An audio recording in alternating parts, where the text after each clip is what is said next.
Ya ini syirik, ini bid'ah, ini bid'ah, ini bid'ah. Pokok kalau tidak ada pada zaman Nabi itu namanya bid'ah. Itu sebenarnya pengertian tidak benar. Asli daripada hadisnya itu panjang. Wa kullu muhdatsatin bid'ah, wa kullu bid'atin dolalah, wa kullu dolalatin finnar. Wah, itu yang diambil, yang nyaring finnar. Yang mengatakan bid'ah itu ada yang baik itu bukan Syukron Ma'mun.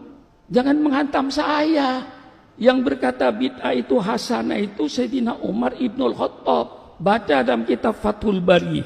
Ketika Sayyidina Umar mengadakan sholat tarawih berjamaah. Zaman Rasulullah tidak ada tarawih berjamaah itu.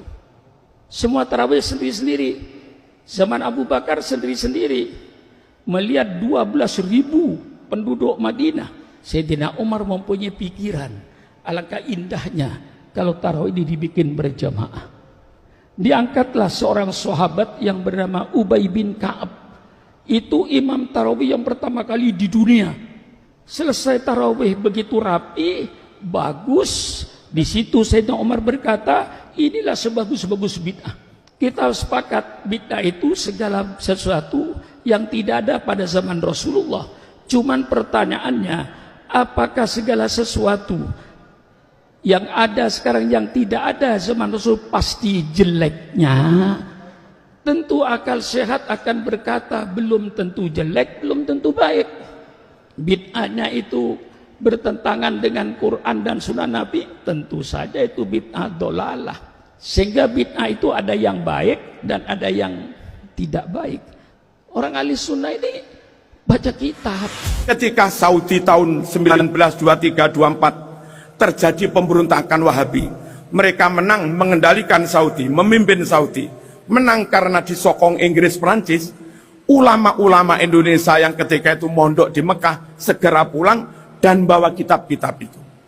Mbah Hashim As'ari, Mbah Wahab, Mbah Bisri, Syekhona, Mbah Hasan Ginggong, Mbah Ridwan Blitar, Kang Mas Roziki, dulu juga di Mekah sekitar 7 tahun. Mbah Munawir Kerapia, Mbah Zubair, abahnya Mbah Maimun Zubair dan yang lain-lain dulu mondok di sana. Begitu Arab rame-rame mereka pulang. Apa itu? Kitab Bukhari Muslim tafsir setelah Wahabi menang di sana dimusnahkan. Lalu dicetak kitab baru yang sudah dirubah-rubah. Di Indonesia ini kitab-kitab itu diselamatkan. Santri-santri dalam jumlah ratusan bawa ribuan kitab berdus-dus itu dibawa pulang ke Indonesia, dan sampai sekarang Sahih Bukhari itu masih ada, sampai sekarang Ibnu Katsir versi lawas itu masih ada, sampai sekarang Bulughul Maram, Subulus Salam versi lawas itu masih ada. Yang di sana sudah dimusnahkan. Apa itu? Negeri ini wajib dijaga. Sebab negeri ini tempat Allah menyelamatkan ribuan kitab Sahih Bukhari Muslim. Negeri ini tempat Allah menyelamatkan ribuan naskah tafsir yang di Arab sana sudah dimusnahkan, lalu diterbitkan kitab baru yang sudah berubah. Makanya peduli Islam harus peduli Ahlus Sunnah wal Jamaah. Menjaga Islam supaya tetap utuh harus berahlus sunnah wal Jamaah. Dan supaya Ahlus Sunnah wal Jamaah kitab-kitabnya tetap aman, harus menjaga NKRI ini. Karena di negeri ini Allah selamatkan ribuan kitab yang di Arab dulu dibakar, yang di Arab dulu dimusnahkan. Di pundak umat Islam Indonesia, mungkin NU, mungkin Muhammadiyah, ada 2 tanggung jawab yang harus dipikul bareng-bareng. Apa tanggung jawab pertama? Amankan semua kitab, jangan sampai itu rusak, sebab di Arab sudah dimusnahkan. Yang kedua, jaga NKRI. Jangan mau propaganda untuk merubah NKRI. Propaganda apapun, meskipun bertitel negara khilafah, negara syariah, negara apapun, itu sejatinya propagandanya kaum Wahabi mengatasnamakan Islam. Kalau itu dituruti, NKRI bubar, berdiri negara Islam, capek negara Islam tapi isinya Wahabi. Kalau kami suruh milih, mending milih NKRI, isinya Ahlus Sunnah wal Jamaah, yang Islamnya asli, kitabnya asli, daripada negara bermerek negara Islam, tapi isinya Wahabi, kitabnya sudah dimusnahkan lalu diganti kitab baru. Nah, beban berat, misi berat menjaga agama, menjaga keaslian kitab, menjaga keaslian ajaran, menyampaikan, membimbing masyarakat tetap sesuai dengan itu, plus terus-terusan memahamkan bahwa menjaga negara sejatinya menjaga kitab-kitab itu. Menjaga kitab-kitab itu sejatinya menjaga keaslian Islam. Ber-NKRI dalam rangka menjaga keutuhan Islam, berislam yang benar juga dalam rangka menjaga NKRI. Tugas berat yang teramat berat itu nggak mungkin saya tok melakukan, nggak mungkin Ibu Gubernur tok melakukan, nggak mungkin Pak Yai Sujak tok, nggak mungkin Pak Yai Ridwan Nasir tok, Yai Roziki melakukan. Itu mesti bareng-bareng. Bahkan mungkin NU tok nggak mampu. Harus bareng-bareng yang lain dengan semua elemen bangsa setelah berkesepahaman. Kenapa harus begini? Ini loh Mas. Kenapa harus begini? Ini loh Mas. Oke, kita bareng-bareng. Jaga Islam, juga jaga NKRI.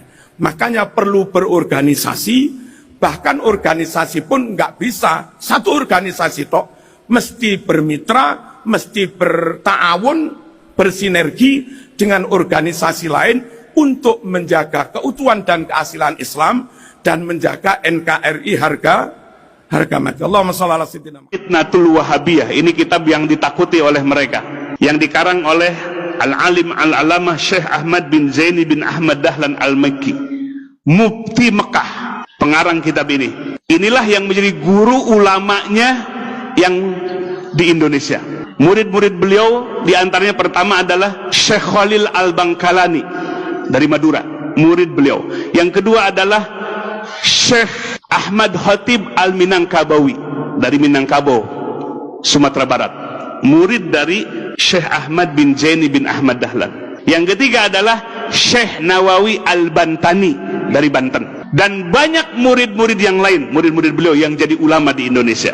Nah, beliau dalam kitab ini disebutkan Bapak Ibu sekalian, beliau hidup di abad ke-13 Hijriah, menyaksikan langsung beliau mufti Mekah bermadhab Syafi'i. Beliau menjelaskan dalam kitab ini dari sisi tarikh dan sejarahnya beserta ajaran dari Wahabinya. Dari sisi kesejarahannya Bapak Ibu sekalian, bahwa Muhammad bin Abdul Wahab ini sudah diprediksi oleh ayahnya sebagai mufti, oleh saudaranya dan kibarul ulama pembesar, bahwa orang ini akan menyebarkan kesesatan yang besar.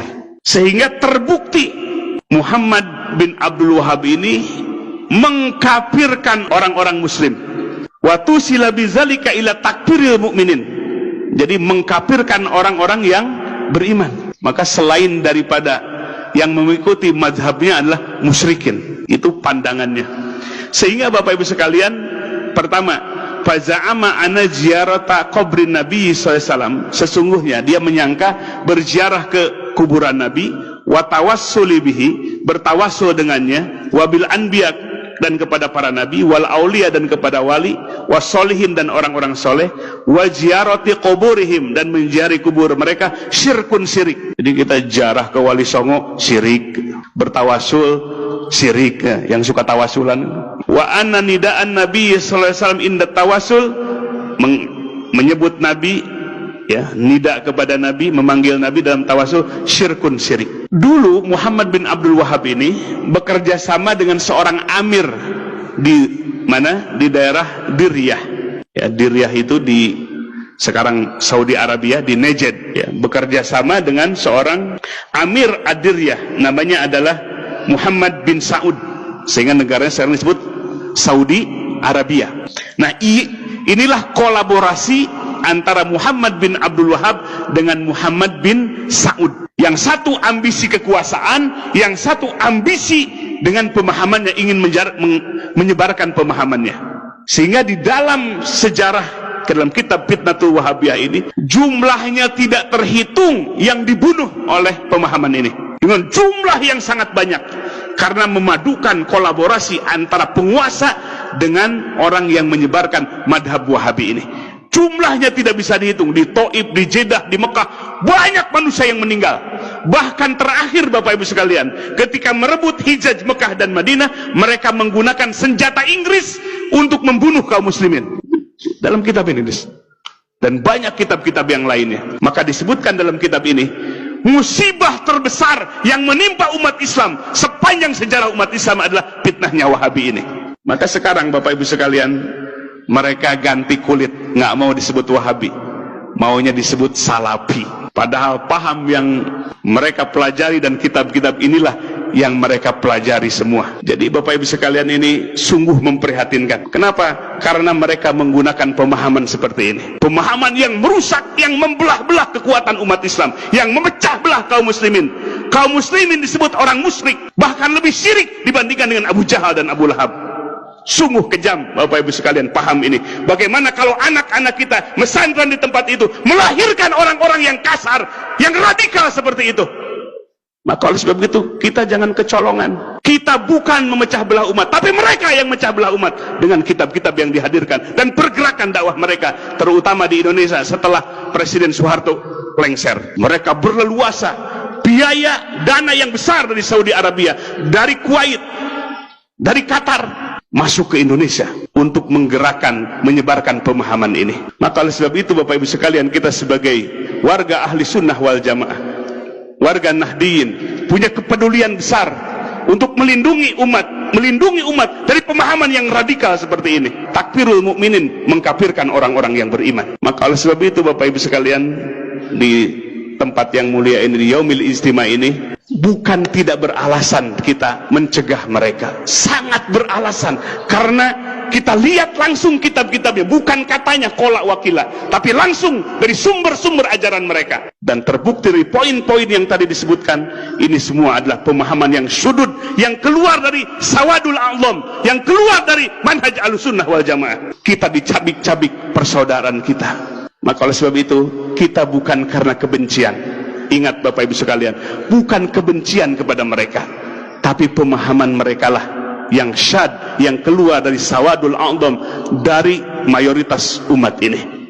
Dan mereka yang memusyrikan kita lah, bahkan lebih musyrik daripada Abu Jahal dan Abu Lahab. Maka oleh sebab itu, mari kita lindungi masyarakat kita, wilayah kita dari ajaran-ajaran seperti itu. Ya, kita tidak akan bisa melihat sepintas, tapi yang harus kita lihat adalah kitabnya, rujukannya, marojeknya, sehingga kita akan melihat gambarannya seperti apa. Maka hampir di mana-mana Bapak Ibu sekalian, kegaduhan di masjid-masjid karena ajaran seperti ini yang diajarkan. Begitu Bapak Ibu sekalian situasi kondisi kita. Mari kita jaga masyarakat kita, warga kita dari pemahaman-pemahaman radikal, pemahaman-pemahaman yang menuding orang lain kafir, yang menuding sesama saudaranya sebagai orang musyrik. Hadirin wal hadirat rahimakumullah, itulah yang bisa disampaikan pada kegiatan Yaumul Ijtima ini. Bukan kebencian, kita tidak menuding mereka kafir. Tidak boleh menuding ahli kiblat dengan musyrik atau kafir. Pantangan dalam Ahlussunnah wal Jamaah. Bahkan yusolli khalfal fajir. Ahlussunnah wal Jamaah itu sholat walaupun di belakang imam orang yang fajir. Menunjukkan al-jamaah, kebersamaan yang harus kita kedepankan, bukan memecah belah. Itulah sifat dari Ahlussunnah wal Jamaah. Tapi sifat-sifat yang ada dalam pemahaman kitab Wahabi ini adalah sifat-sifat memponis. Ayat yang diturunkan kepada orang kafir dan musyrikin malah dipakai kepada sesama, kepada orang yang beriman. Ini adalah karena tidak menggunakan kaidah tafsir, merujuk Quran dan Sunnah tanpa menggunakan kaidah-kaidah yang benar yang ditetapkan oleh para ulama. Mudah-mudahan Bapak Ibu sekalian, Allah jaga lingkungan kita, Allah jaga masyarakat kita dari pemahaman yang menghancurkan ukhuwah persaudaraan kita. Astagfirullahaladzim. Lihatlah, saksikanlah. Beginilah, apabila faham Wahabi, Salafi, apabila mereka telah menguasai suatu negara, maka mereka akan menghancurkan semua makam-makam para ulama, makam-makam para wali yang mereka anggap, mereka menuduh sebagai tempat-tempat kesyirikan. Maka waspadalah dengan gerakan mereka. Hancur semua negara di Arab, oleh perbuatan mereka. Pemahaman yang salah mengenai Islam menjadikan mereka beringas, membunuh sesama Islam, menghancurkan kuburan-kuburan, makam-makam para aulia, para syuhada, para ulama, para wali. Maka waspadalah, jaga negara kalian, jaga negara kalian,